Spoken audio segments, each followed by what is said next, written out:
नमस्कार दोस्तों, स्वागत है आपका आज के मुख्य समाचार में, जिसमें सबसे पहले और बड़ी खबर में आपको बताएंगे कि एक साथ चुनाव संबंधी विधेयक संविधान और संघवाद के खिलाफ, हम इसका कर रहे विरोध, प्रियंका गांधी का बयान। खबर में आगे जिक्र होगा कि राज्यसभा में विपक्ष ने सरकार को मणिपुर के मुद्दे पर घेरा, कहा आज तक मणिपुर क्यों नहीं गए पीएम मोदी। आगे आपको बताएंगे कि लड़की बहन योजना के तहत महिलाओं को दें मदद, चुनावी वादा पूरा नहीं करने पर ठाकरे का महायुति पर हमला।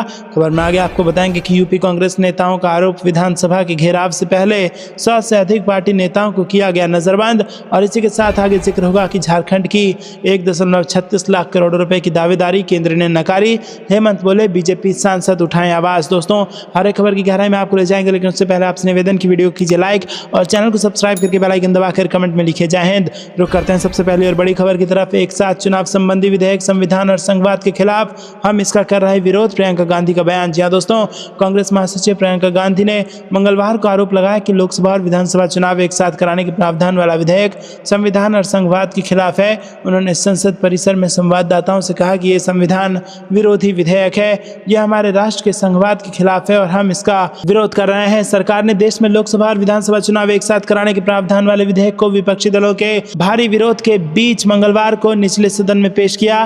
कानून मंत्री अर्जुन राम मेघवाल ने देश में लोकसभा और विधानसभा चुनाव एक साथ कराने के प्रावधान वाले संविधान विधेयक 2024 और इससे जुड़े संघ राज्य क्षेत्र विधि संशोधन विधेयक 2024 को निचले सदन में पुनः स्थापित करने के लिए रखा, जिनका विपक्षी दलों ने पुरजोर विरोध किया। विपक्ष के सांसदों ने इस बिल को लोकतंत्र के खिलाफ बताया। रुक करते हैं अगली ब्रेकिंग न्यूज की तरफ। राज्यसभा में विपक्ष ने सरकार को मणिपुर के मुद्दे पर घेरा, कहा आज तक मणिपुर क्यों नहीं गए पीएम मोदी। जी दोस्तों, मणिपुर के मुद्दे पर प्रधानमंत्री नरेंद्र मोदी को घेरते हुए राज्यसभा में मंगलवार को तृणमूल कांग्रेस और मार्क्सवादी कम्युनिस्ट पार्टी ने दो टूक शब्दों में कहा कि संविधान की 75 साल की गौरवशाली यात्रा पर चर्चा में मणिपुर को हाशिए पर डाल देना ठीक नहीं है।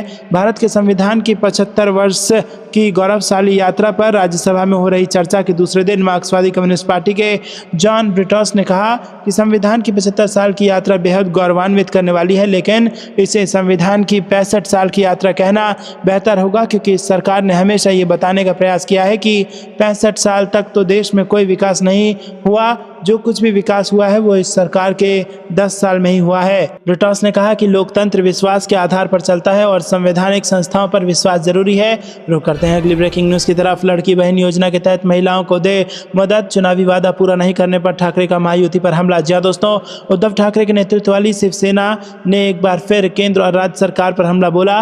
पार्टी प्रमुख उद्धव ठाकरे ने मंगलवार को दावा किया कि लोकसभा में एक साथ चुनाव कराने के लिए विधेयक पेश करने का केंद्र का कदम देश के मुद्दे से ध्यान भटकाने की कोशिश है, साथ ही चुनावी वादे को पूरा नहीं किए जाने पर भी हमला बोला।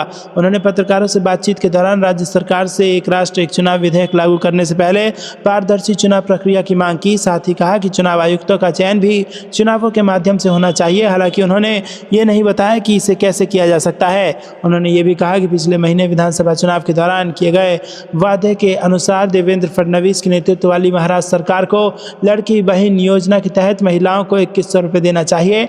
बता दें, फिलहाल महिलाओं को 1500 रुपये हर महीने दिए जाते हैं। इस पूरी योजना को भाजपा, शिवसेना और एनसीपी यानी महायुति गठबंधन की जीत में बड़ी भूमिका निभाई थी। ठाकरे ने कहा कि एक राष्ट्र एक चुनाव देश के मुद्दे से ध्यान भटकाने की कोशिश है। उन्होंने 1971 के युद्ध में पाकिस्तानी सेना के आत्मसमर्पण के बाद दस्तावेज पर हस्ताक्षर करने वाली प्रतिष्ठित पेंटिंग का साउथ ब्लॉक में सेना प्रमुख के एनेक्सी से नई दिल्ली के मानेकशॉ सेंटर में स्थानांतरित करने को लेकर भी केंद्र की आलोचना की। रुक करते हैं अगली ब्रेकिंग न्यूज की तरफ। यूपी कांग्रेस नेताओं का आरोप, विधानसभा के घेराव से पहले 100 से अधिक पार्टी नेताओं को किया गया नजरबंद। जी हां दोस्तों, लखनऊ में कांग्रेस पार्टी के राज्य विधानसभा के घेराव कार्यक्रम में एक दिन पहले मंगलवार को पार्टी नेताओं ने दावा किया कि उन्हें घर में नजरबंद कर दिया गया है। उत्तर प्रदेश पुलिस ने बुधवार को होने वाले घेराव के मद्देनजर सुरक्षा कड़ी कर दी है।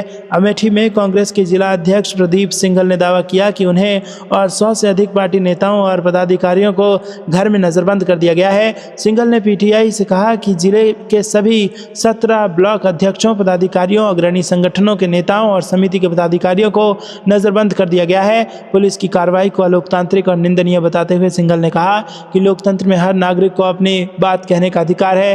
कांग्रेस जनता की आवाज़ है जिसे ये अंधी बहरी सरकार दबाने की कोशिश कर रही है।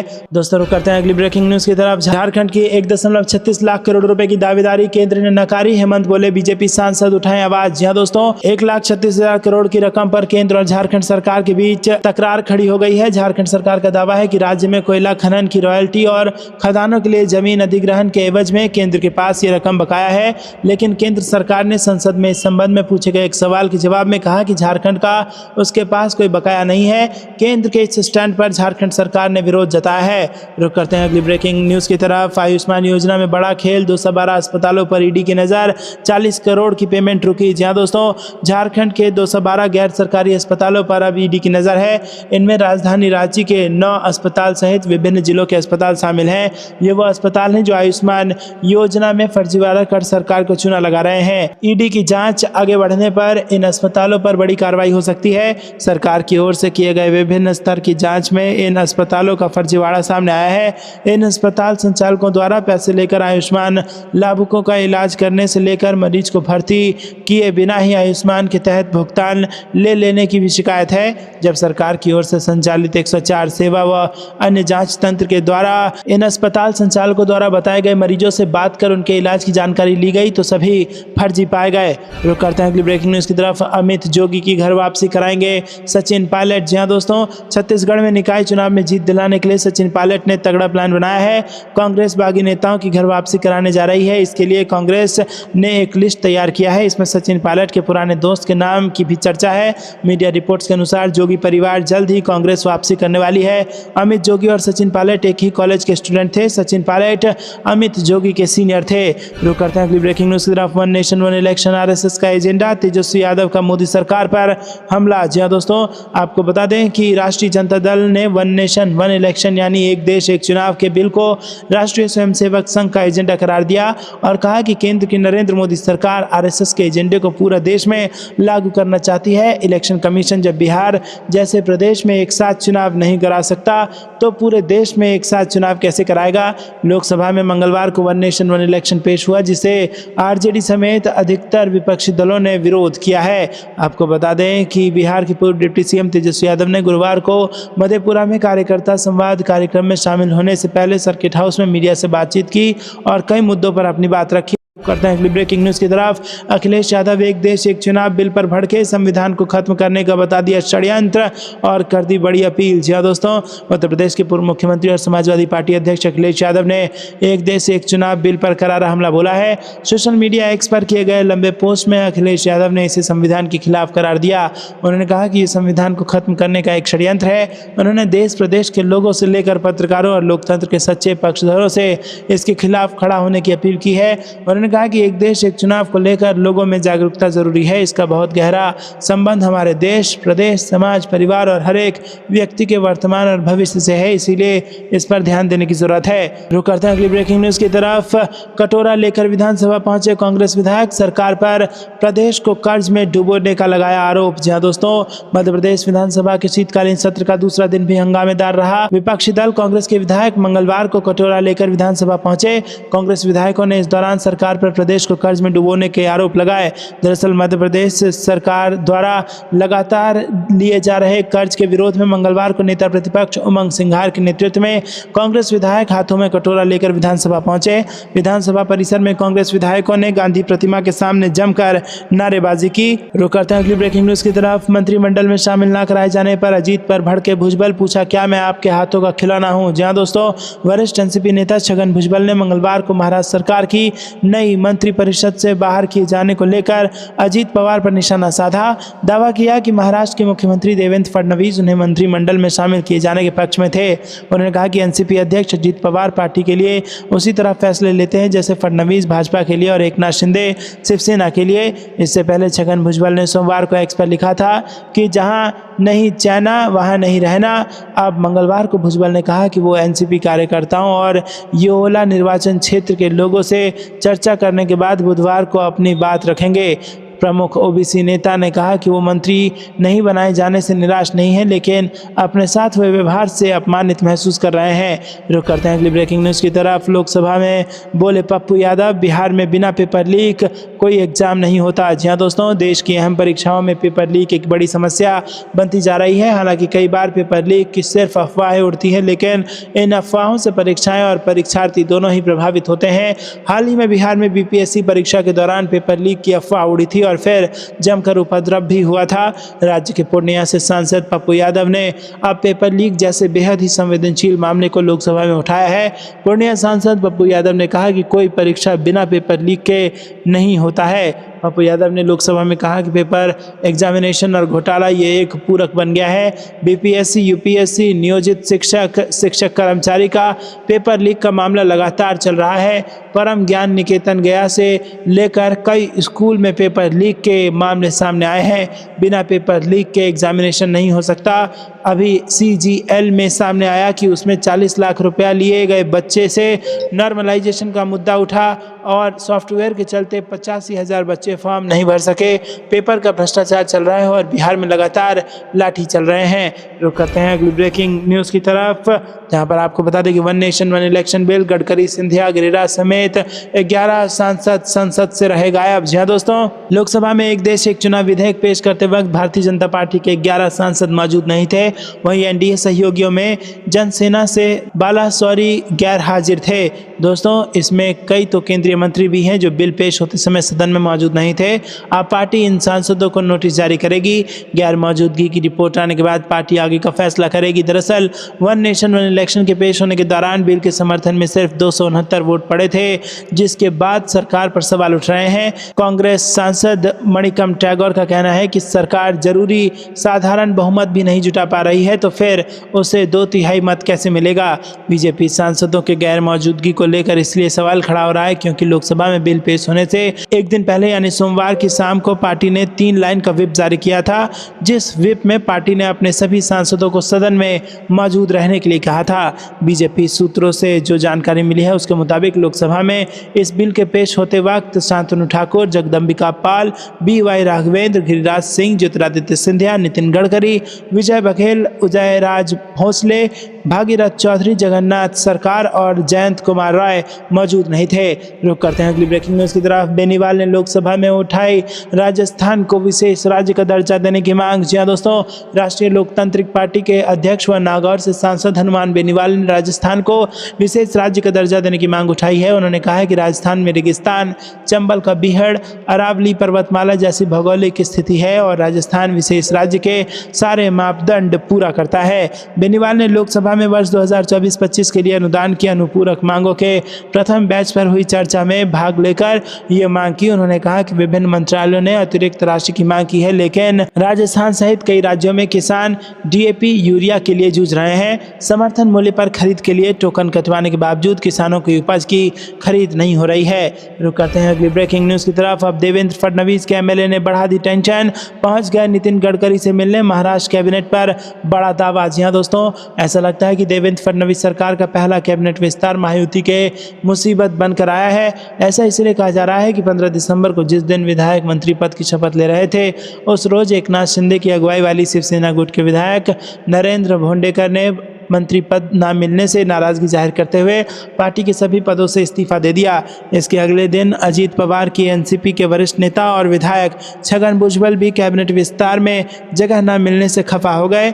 अब बीजेपी के एक विधायक ने दावा किया है कि उनका नाम एक दिन पहले शपथ लेने वाले मंत्रियों की सूची में था, लेकिन बाद में इसे हटा दिया गया। महाराष्ट्र में भारतीय जनता पार्टी के वरिष्ठ नेता सुधीर मुनगंटीवार ने सोमवार को यह दावा किया है। देवेंद्र फडणवीस के नेतृत्व वाली विस्तारवादी मंत्रिपरिषद में जगह नहीं मिलने के एक दिन बाद मुनगंटीवार ने कहा कि वो ना तो परेशान है और ना ही निराश है। उन्होंने कहा कि वो संगठन के व्यक्ति हैं। दोस्तों, पूर्व वन मंत्री ने नागपुर में संवाददाताओं से कहा कि मैं अपने निर्वाचन क्षेत्र के लोगों के लिए काम करना जारी रखूंगा और विधानसभा में उनके कल्याण से जुड़े मुद्दों को उठाऊंगा। मुख्यमंत्री देवेंद्र फडणवीस ने संकेत दिया है कि भाजपा नेतृत्व मुनगंटीवार को कोई अन्य भूमिका सौंप सकता है। रुक करते हैं अगली ब्रेकिंग न्यूज की तरफ। कांग्रेस ने प्रधानमंत्री मोदी से माफी की कर दी मांग। जी हां दोस्तों, आपको बता दें कि राज्यसभा में संविधान पर बहस के दौरान कांग्रेस अध्यक्ष मल्लिकार्जुन खड़गे ने पीएम मोदी पर गंभीर आरोप लगाए। उन्होंने कहा कि पीएम ने नेहरू के पत्र को तोड़ मरोड़ कर पेश किया और इतिहास का आधा पन्ना दिखाया। खड़गे ने पीएम से माफी मांगने की मांग की है। रुक करते हैं अगली ब्रेकिंग न्यूज की तरफ। बटोगे तो लूटोगे, राकेश टिकैत की हुकार। योगी आदित्यनाथ की तरह किसानों को दिया नारा। जी हां दोस्तों, आपको बता दें कि किसान नेता राकेश टिकैत ने पंजाब के किसान नेता जगजीत सिंह डल्लेवाल के 21वें दिन के आमरण अनशन के बीच किसानों से एकजुट होने की अपील करते हुए बटोगे तो लूटोगे का नारा दिया। टिकैत का यह नारा उत्तर प्रदेश के मुख्यमंत्री योगी आदित्यनाथ के चुनावी नारे बटोगे तो कटोगे की तर्ज पर है। उन्होंने किसानों के बीच एकता को आंदोलन की सफलता का मूल मंत्र बताया और डल्लेवाल की बिगड़ती स्वास्थ्य स्थिति पर चिंता भी जताई। टिकैत का मानना है कि किसानों के अलग अलग समूह चाहे पंजाब, राजस्थान या उत्तर प्रदेश से हों, जब तक वो मिलकर रणनीति नहीं बनाते तब तक उनकी मांगें पूरी नहीं होना मुश्किल है। उन्होंने कहा कि यदि आप एकजुट नहीं होंगे तो आपको पराजित किया जाएगा, सभी को मिलकर लड़ना होगा। गौरतलब है कि 70 वर्षीय कैंसर रोगी डल्लेवाल 26 नवंबर से पंजाब और हरियाणा के खनौरी बॉर्डर पर आमरण अनशन कर रहे हैं। उनकी प्रमुख मांगों में फसल पर न्यूनतम समर्थन मूल्य की कानूनी गारंटी शामिल है। संयुक्त किसान मोर्चा और किसान मजदूर मोर्चा के बैनर तले किसान दिल्ली चलो मार्च का नेतृत्व कर रहे हैं। फरवरी 13 से वो शंभू और खनौरी बॉर्डर पर डेरा डाले हुए हैं क्योंकि पुलिस ने उनकी राजधानी की ओर मार्च को रोक दिया है। वहीं हिसार, हरियाणा और पंजाब में किसानों ने ट्रैक्टर मार्च निकाला और डल्लेवाल के समर्थन में आवाज बुलंद की। किसान नेता सरवन सिंह पंधेर ने रविवार को रेल रोको प्रदर्शन की घोषणा की। किसान 18 दिसंबर को दोपहर 12 से 3 बजे तक ट्रेन की आवाजाही रोकने की कोशिश करेंगे। पंधेर ने कहा कि उन्होंने संयुक्त किसान मोर्चा को पत्र लिखकर आंदोलनरत किसानों के साथ शामिल होने की अपील की है। उन्होंने कहा कि हमने एक समिति बनाई है जो सभी संगठनों से संवाद करेगी और आगामी रणनीति तैयार करेगी। रुक करते हैं अगली ब्रेकिंग न्यूज की तरफ। पंजाब में किसान करेंगे रेल रोको आंदोलन, सरवन सिंह पंधेर ने किया ऐलान। जी हां दोस्तों, शंभू बॉर्डर पर प्रदर्शन कर रहे किसानों ने बुधवार को रेल रोको आंदोलन का आह्वान किया। अमृतसर से किसान नेता सरवन सिंह पंधेर ने मंगलवार को कहा कि पंजाब में बुधवार को दोपहर 12 बजे से 3 घंटे के लिए रेल रोको आंदोलन किया जाएगा। उन्होंने पंजाब के लोगों से विरोध प्रदर्शन में भाग लेने की अपील की। पंधेर ने कहा कि हम पंजाब में रेल रोकेंगे। मैं सभी से दोपहर 12 से 3 बजे तक रेल रोकने का आग्रह करता हूं। उन्होंने सभी से किसानों के विरोध प्रदर्शन का समर्थन करने की अपील करते हुए कहा कि किसानों का अधिक से अधिक समर्थन करें। पंधेर ने कहा कि पंजाबियों को एक होकर लड़ने की जरूरत है। पंधेर ने कहा कि 13 जनवरी से शुरू हुए किसान मजदूर मोर्चा को 309 दिन हो गए हैं और डल्लेवाल की भूख हड़ताल 22वें दिन में प्रवेश कर गई है। फिर भी मोदी सरकार हठधर्मिता पर अड़ी है। उन्हें लगता है कि वो इसमें सफल होंगे, हमारी मांगों को दबा रहे हैं। पंधेर ने आरोप लगाया कि सत्ता पक्ष और विपक्ष मिलकर किसानों की आवाज दबा रही है। मैं ट्रैक्टर मार्च के लिए हरियाणा के किसान मजदूरों को धन्यवाद देता हूं। मैं पंजाब के लोगों से अनुरोध करता हूं कि वो दोपहर 12 से 3 बजे तक रेलवे क्रॉसिंग और रेलवे स्टेशनों को अवरुद्ध करें। दोस्तों, रुक करते हैं अगली ब्रेकिंग न्यूज की तरफ। सरकार को घेरने के लिए कांग्रेस का मेगा प्लान तैयार, ईवीएम के खिलाफ करेगी देशव्यापी आंदोलन। जी हां दोस्तों, महात्मा गांधी की अध्यक्षता में हुए कांग्रेस के 1924 के बेलगाम अधिवेशन का शताब्दी समारोह 26 और 27 दिसंबर को बेलगाम में मनाया जाएगा। 2 दिवसीय समारोह से पहले दिन कांग्रेस वर्किंग कमेटी बुलाई गई है, जिसमें वर्किंग कमेटी के सदस्यों के अलावा पूर्व मुख्यमंत्री और राज्य के वरिष्ठ नेताओं को भी बुलाया गया है। वहीं बेलगाम से इलेक्ट्रॉनिक वोटिंग मशीन के खिलाफ एक देशव्यापी आंदोलन की शुरुआत करने की भी योजना है। ये आयोजन ऐतिहासिक रूप से बेहद महत्वपूर्ण है क्योंकि इसी दिन महात्मा गांधी ने 1924 में बेलगाम में कांग्रेस की अध्यक्षता की थी। महात्मा गांधी ने 1924 में कांग्रेस के अध्यक्ष पद को बेलगाम अधिवेशन के दौरान संभाला था। ये घटना भारतीय स्वतंत्रता आंदोलन के इतिहास में मील का पत्थर मानी जाती है क्योंकि गांधी जी के नेतृत्व में कांग्रेस का जनाधार और मजबूत हुआ। यह अधिवेशन महात्मा गांधी का सत्याग्रह और स्वराज की दिशा में मजबूत संदेश था, जिसने पूरे देश को एकजुट किया। कांग्रेस पार्टी इस ऐतिहासिक अवसर का लाभ उठाकर न केवल गांधी जी के मूल्यों को याद करेगी बल्कि ईवीएम के खिलाफ अपना विरोध दर्ज करने के लिए जन आंदोलन की शुरुआत भी करेगी। हाल के वर्ष में ईवीएम की पारदर्शिता और विश्वसनीयता को लेकर विपक्षी दलों ने कई बार सवाल खड़े किए हैं। कांग्रेस का यह आंदोलन इसी संदर्भ में शुरू किया जा रहा है। पार्टी का आरोप है कि चुनावी प्रक्रिया को निष्पक्ष और पारदर्शी बनाए रखने के लिए बैलेट पेपर प्रणाली को फिर से लागू किया जाना चाहिए। ईवीएम के मुद्दे पर कांग्रेस को भले ही अपनी सहयोगी पार्टियों का साथ नहीं मिला हो, लेकिन देश की सबसे सबसे पुरानी पार्टी ने विरोध का मोर्चा संभाला हुआ है। संसद में संविधान पर चर्चा के दौरान प्रियंका गांधी ने भी ईवीएम मुद्दे पर अपनी बात रखी। उन्होंने कहा कि आप बैलेट पेपर पर चुनाव करवा लें, दूध का दूध और पानी का पानी हो जाएगा। वहीं कांग्रेस ने CWC में लाए अपने प्रस्ताव में भी इस बात का जिक्र किया था कि अब ईवीएम पर इतने सवाल खड़े हो गए हैं कि अब ऐसा लग रहा है कि चुनाव की पूरी प्रक्रिया ही सवाल के घेरे में है। पिछले दिनों हरियाणा और महाराष्ट्र चुनाव में भी ईवीएम की गड़बड़ी की शिकायत के साथ कांग्रेस चुनाव आयोग भी गई। आपको क्या कुछ लगता है दोस्तों, कमेंट में जरूर बताइए। वीडियो को लाइक नहीं किया तो लाइक जरूर कीजिएगा। ये थी दिन भर की सारी जरूरी और बड़ी खबरें। तक बने रहने के लिए बहुत बहुत धन्यवाद। जय हिंद, जय भारत।